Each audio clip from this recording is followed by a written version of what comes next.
What's going on, guys? It's your favorite dreadhead here, Gio, and I'm here with Owen and John. How are y'all doing? I'm doing pretty well, actually. yeah, it's comfortable. You very excited comfortable. to stream this? Yeah, super. Feeling great. Alright, so today we're gonna be talking about racism and social media. Mm-hmm. Everyone uses social media, right? You have to, otherwise you won't be listening to this right now. A huge thanks to Miss Robinson for making this possible.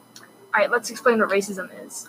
Racism is discrimination against somebody because of their race and the belief that all members of each race possess characteristics or abilities specific to that race, especially to distinguish it as inferior or superior to another race. How do you guys feel about racism in general, in today's I times mean- especially?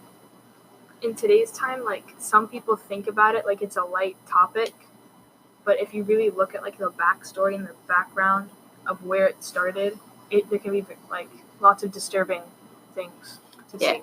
Yeah, really. I don't think people should use racism as a way to win an argument, because that's messed up. You don't know how that person could feel about that, especially in today's world where everybody is getting offended by light things, easy things that shouldn't really hurt them as much. True, very true.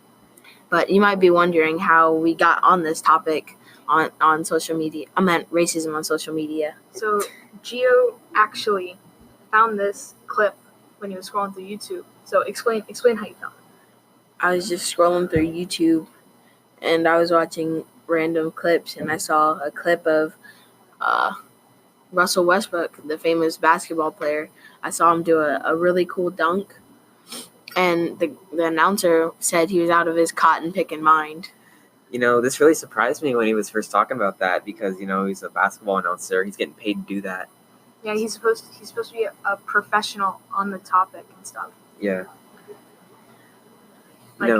He's representing the whole NBA basically by announcing the whole game, so he should be fired for that probably. I can understand human make mistakes, that's just a part of us. Mm-hmm. But some things we're going to talk about later, you think that it's more than a slip of the tongue. Social media, a place where you can receive and share information. But there are downsides. Racist and sexist ideas and groups form on there. Young children can be heavily influenced by what they see on social media. And not only that, there are more than one platforms on where this can happen on. But we're here to discuss real-life examples in relation to the topic of social media. We sent out a survey to our class, and we'll use some of that information in our podcast. The first question on our form: what are some of the racial stereotypes that you've seen in social media? People on the survey have confirmed that they've seen that Asian people are always smart, and also like pulling your eyes to make your eyes smaller, and saying ching chong to them, and that black people are poor and thugs, and white people are school shooters, and Muslims are terrorists. This can be heavily influential to kids that don't know if this is wrong. So yeah, true. They can't really see that it's a bad stereotype. They might think that it's just actually real. Yeah, they don't know what is right or wrong because they're just kids. There are many forms of social media we put in the form, like Instagram, TikTok, Twitter, etc. Yes, and all of those have racism on them, as people say on the survey. We found that 85% of the people found racism on Instagram, and 61% of the people found racism on YouTube. People could vote for more than one to express their full sight of racism on different social medias. I think that was a good idea by you to put on the survey. But yeah, I can confirm that there is definitely a lot of racism on those specified social medias. For example, the YouTuber that now hosts Drama Alert called another black YouTuber a stupid N-word with a hard R. That's how do y'all feel about that?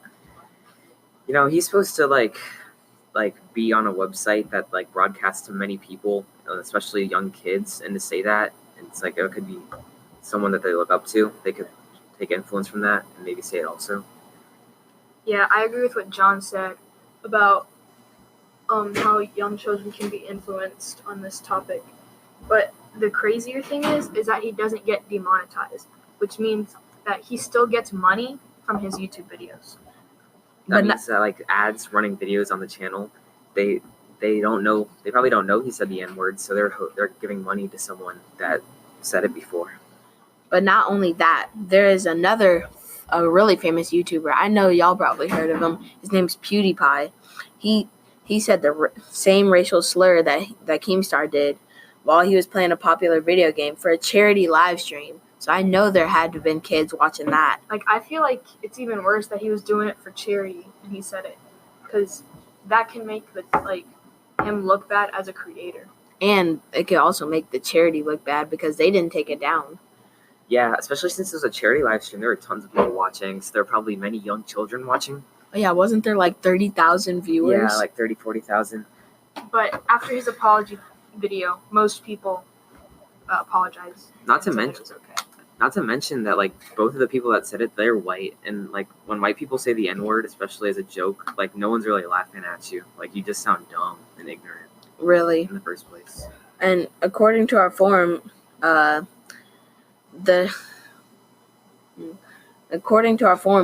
has the second most amount of racism. And do you think that the stuff we are telling you is bad? Oh, I almost forgot to mention, there's another YouTube channel that makes songs specifically about different stereotypes. For example, the Black people song, the Asian people song, and more. Oh, yeah, I heard about those. He actually has a lot of followers. A lot of subscribers. That doesn't make sense. What do you think, John? Like, especially as it's like written as a joke, like it has like 30 million views, I think, on YouTube. Like that means like a lot of different demographics have watched it. I'm sure some people took it as a joke, but some people could have been offended over the stereotypes in the song, and some people could have, like young children watching it, could have thought that they were real stereotypes and not know the difference. When we were researching, I actually listened to the song, and it said that, and I listened to the Black people song, and it said that Black people are going to steal your shoes, or you better hide your wallet. And then it was also talking about eating chicken and grape Kool-Aid. Like, I don't know what causes people to use racial stereotypes. True. So now on to another form of social media, Twitter. As a lot of people know, the KKK, a famous hate group, is very well known for their white power ideas and white supremacy ideals. They have a Twitter account and tweet racist things to almost 50,000 viewers.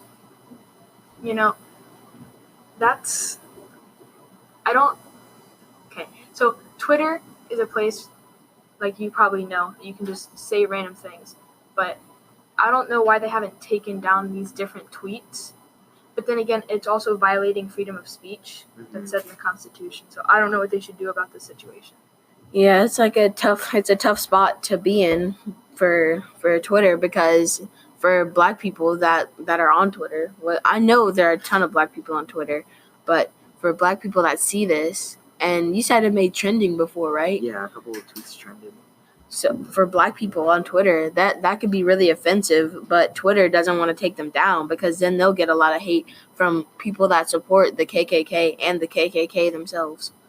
But also, neo-Nazism is a big social issue in today's times.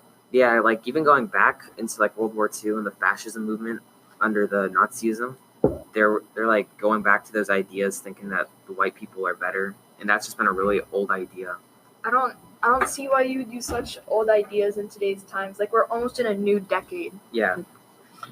I was like, what, 200 some years ago? No, like 40 years ago. Not 40. I was like 60. Yeah, 68. Oh, oops. Guys. But on our forum, one of the most highly voted for racism was also TikTok. Yeah, TikTok, I'm sure a lot of people use it. Like, I use it a lot. It's just I just sit there and watch people. It's really addictive. Yeah, it's really entertaining. It's almost like the old app Vine that uses 6-second clips that people can make funny videos on. But there's 15-second videos of people making cool stuff and jokes and stuff. But it's really nice until you get to the racist part, because there's a ton of racist things on there.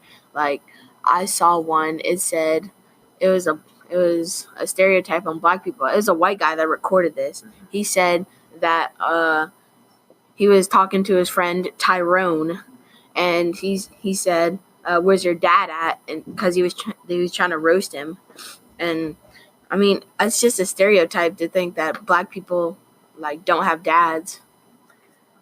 Yeah, very true. I mean, I see it too. Like again, nobody's really laughing. Like, you just look stupid sitting there and like saying all these different stereotypes about different races. The only people that agree with you or laugh are probably also ignorant people. There are also lots of different videos on TikTok, but if you watch enough of the racist ones, they'll start being suggested to you and being more popular and have more views and get suggested to more people, which spreads the racist ideas. See, I don't have TikTok, so you have to tell me how TikTok works. You just scroll through and you just see different videos. Just talking about yourself watching TikTok. No, I was watching it like TikTok things on YouTube. Oh, yeah, true. Yeah. Yeah, you just scroll. You can just, there's a For You page, you just scroll through it, and it shows you all the different videos. Oh, I see now. So you could just scroll through and just randomly see a racist video? Yeah. So do they record your search history to find out videos that you enjoy? Like I'm not too sure, but I'm sure that they would recommend you, if you liked racist stuff, they would recommend you more of it. Another question on our survey is, how do you think this racist content on social media affects people? And most people agreed that it's very bad for young children to view this content and to have that idea in their head that this race can only do this, or this race is only as good as that, or this race is the best. Yeah. Especially some of the old stereotypes, they were made just to mock people. Like back in segregation was a thing. There were a lot of black stereotypes about how black people were like doing a whole bunch of bad stuff, when obviously that's not true. But they just used it to put them down and to mock them. But people use it as a joke now. So I don't think that's right, to be honest. Yeah, because it was such a heavy thing that happened back then that, I mean, it's not funny to bring it back. Like you said on neo-Nazism, it's not really that funny because can you think about what happened back then? Imagine if you were a black person back then that was always like discriminated against. Now, another thing, what can we do to stop these racist posts? Lots of the different websites and things that post racist content have a reporting system where you can report the content or the video that you watched. And if you think that it's racist and you have enough evidence to back it up, you can actually get the post or the video taken down off the website. Like, especially the TikTok community guidelines, like some of the videos go up under review if you've been reported before, and they'll take the videos down really fast. But some famous people on the app that are like heavily favored by TikTok can post the stuff and not get any consequences from it. In our research, we found that most teens actually don't know that they're liking the content, the racist stereotypes, and then they're getting it pushed higher up in likes and views to have more people view the content. I mean, especially back then, back to segregation, people would do blackface, and now people on Snapchat and Instagram, they do blackface as like a joke. Oh yeah, I remember that when we were researching our other topic, actually, and we searched up blackface on Snapchat, and we saw so many people. And I remember one, it was so disturbing. They, if you know what the Jim Crow, yeah, if you've ever seen that character, they tried to impersonate that. They put black all over their face, then made their lips giant. Yeah, and then they said it feels good to be in Nigger. Like, that's so offensive. Yeah. They'll mock how they'll say black people have privilege to get like better things now. And not only that, they'll hold up Black Lives Matter signs. Oh yeah, I saw that. Make fun of it, even though it's not really funny. Yeah, like especially since like black people are still discriminated against in some parts of the USA today. Like, to make it as a joke and instead of like helping to prevent it it's pretty messed up, I think. I don't understand how these kind of people like work. Like, what caused you to do this? Why would you? I have a hard time thinking about what has happened in their life to give them these ideas, and also if they need to think of these ideas to make themselves happy, like, Yeah, what are you kind doing of with your feel life? bad for them. Like, I mean, I guess some people could have been brought up on it, like down in the South, like slavery was a thing. Like people still have racist ideas there, and I mean, even children that are brought up on it, they might pass it on to their kids, and they might try to share the ideas to people that don't know too much on it and think it's the right thing. Really? Yep. All right. From here on out, make sure you don't use any racial stereotypes or be racist at all on social media. But make sure you don't do it in person either. It's your boy Gio, Owen, And John. and we're leaving. The podcast you just heard was made using Anchor. Ever thought about making your own podcast? Anchor makes it really easy for anyone to get started. It's a one-stop shop for recording, hosting, and distributing podcasts. Best of all, it's 100% free. Sign up now at anchor.fm/new. That's anchor.fm/new to get started.